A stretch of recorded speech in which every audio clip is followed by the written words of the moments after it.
Yesterday we had Beatrice up in the stands, and you were asking a question about the kind of world she's going to inherit, but you forgot to mention that the debt that has been piled on that generation is going to take years to dig themselves out of.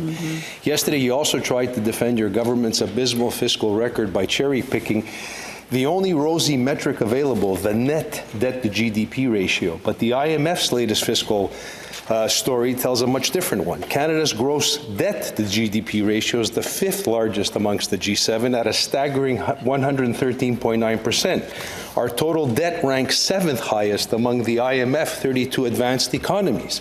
And Canadian households now carry the highest debt levels in the G7.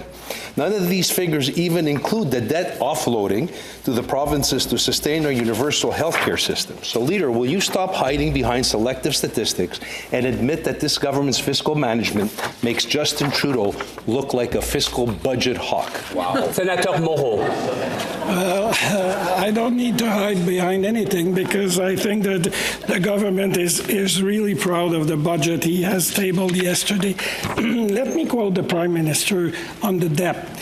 The debt burden as a share of GDP is lower now than it was when the Conservative government was in power. I think it's 6 times less, all while the new government is investing in Canada and protecting transfer to the provinces for healthcare, education, and social services. This is looking toward the future. 75% of the budget measure are for sovereignty, to protect our borders, to protect our community, and to protect our way of life. The balance, 25%, is for affordability and middle-class tax cut.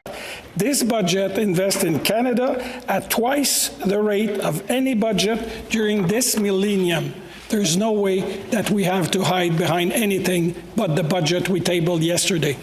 Senator Housakos. Government Leader, I will quote Prime Minister Justin Trudeau at the election debate 2015. Canada has the lowest debt GDP ratio in the world and the most balanced GDP ratio in the world. That's the Liberal former Prime Minister giving Prime Minister Harper the credit for that. Second of all, let's point out that when it's all said and done, under the last 10 years, we have food banks at record levels. We have young people dreaming about buying a house while youth unemployment hits record levels. So will your government continue to cherry-pick statistics to try to make a point, or will you acknowledge what we all know, we're drowning in debt?